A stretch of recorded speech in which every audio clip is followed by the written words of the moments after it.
Et bonjour à tous, c'est The iCollection et dans cette vidéo je vais résumer le keynote d'hier soir où Apple a présenté majoritairement le nouvel iPad.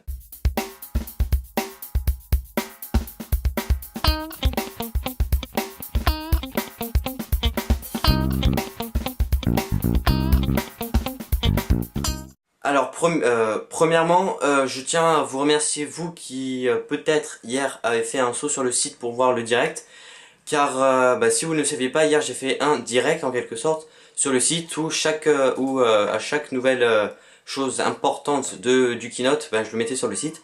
Et peut-être que vous le saviez ou pas, mais le site a eu plus de 400 visites hier. Donc merci beaucoup à vous tous d'y être passés. Donc Apple a commencé son keynote par parler des chiffres, des Apple Store, ça c'était pas vraiment le sujet principal. Apple est arrivé sur la nouvelle Apple TV qui gère maintenant le 1080p et qui a une interface beaucoup plus proche de celle de l'iPhone que celle de maintenant avec des petites catégories à prendre et à naviguer dedans. Là c'est beaucoup plus proche de l'iPhone, voilà. Donc le même prix c'est 129 euros, quelque sorte 119 euros le 16 mars, donc disponibilité la semaine prochaine, donc vendredi prochain, pour ceux qui auraient la vidéo avant le 16 mars. Et puis a présenté en quelque sorte iOS 5.1, qui est le nouveau système d'exploitation, donc une mise à jour qui améliore iOS 5.0.1, avec comme nouveauté Siri qui arrive en japonais. Une nouvelle fonctionnalité, quand on déverrouille l'iPhone, on arrive directement à l'appareil photo. Avant il fallait double-cliquer, appuyer sur un bouton pour aller directement prendre une photo. Maintenant on a un bouton, on le glisse en haut, on va à l'appareil photo et on le glisse en bas, on revient sur le lock screen. Donc c'est des améliorations qui vont super bien, qui facilitent la vie. Et une grosse nouveauté en quelque sorte que j'aime vraiment bien, c'est qu'on peut enfin supprimer une photo dans le flux de photos. Par exemple, quelqu'un prend une photo avec l'iPhone qui n'est pas joli. Cette photo vous ne la voulez plus, et bien vous pouvez la supprimer. Avant vous ne pouvez pas la supprimer, il fallait attendre de faire 1000 photos en plus pour pouvoir la supprimer. Donc c'était assez dommage. Maintenant c'est possible.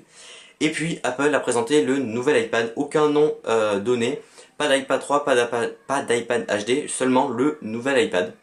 Je suis en ce moment même sur la page d'Apple avec, le nouvel iPad, j'allais dire iPad 3. Grosse nouveauté qu'il embarque, premièrement, il a un écran Retina. Ça c'est vraiment super. D'après toutes les vidéos qu'il y a sur le site d'Apple, onglet iPad, l'écran est vraiment magnifique et j'attends de pouvoir le voir en vrai, ce nouvel iPad pour vraiment vous comparer une fois l'écran de l'iPad 2 et ainsi que l'écran de ce nouvel iPad. Donc la résolution a tout simplement doublé. Ensuite il y a le processeur A5X, donc les rumeurs avaient vu juste, donc il n'y avait pas d'A6 mais de A5X tout simplement, qui est un quad-core, donc ça vraiment c'est très bien comme processeur. Ensuite il y a l'appareil photo qui change de nom pour la caméra juste d'ici, alors de derrière, qui s'appellera maintenant appareil photo iSight. Donc avant les iSight ils se trouvaient dans des Mac ou dans des iMac ou MacBook Pro, MacBook Air. Maintenant ça se trouve sur l'iPad. Ça passe en 5 mégapixels et l'enregistrement vidéo passe en 1080p. Il y a aussi une stabilisation vidéo, exactement les mêmes optiques que celles sur l'iPad, sur l'iPhone 4S.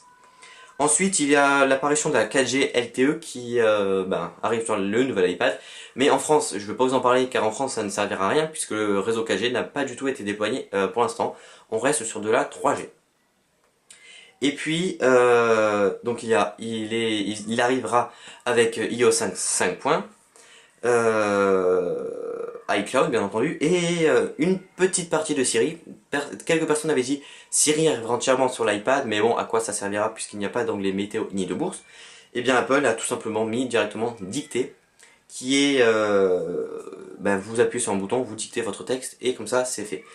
Durant le keynote, il y a eu un petit test avec dictée, et ça a super bien marché. Puis c'est tout pour cet iPad. Il démarre au prix de 485 euros, c'est quelque chose comme ça, un peu moins de 500 euros. Exactement les mêmes prix que l'iPad 2 à sa sortie. Disponible donc le 16 mars, en blanc et en noir. Maintenant, Apple a présenté une nouvelle application qui s'appelle iPhoto. Donc la célèbre application de photo arrive sur iPad au prix de 3,99 €. Je vais vous faire une vidéo détaillée de iPhoto plus précisément. Je ne vais pas vous en parler dans cette vidéo. Mais iPhoto est désormais disponible. Et puis deux mises à jour, une pour GarageBand et une pour iMovie qui sont gratuites si vous avez déjà acheté les applications. Et exactement pareil pour iWork si vous avez déjà acheté les applications. Je crois que j'ai tout dit. Donc voilà, je vous remercie d'avoir été aussi nombreux hier soir à être sur le blog.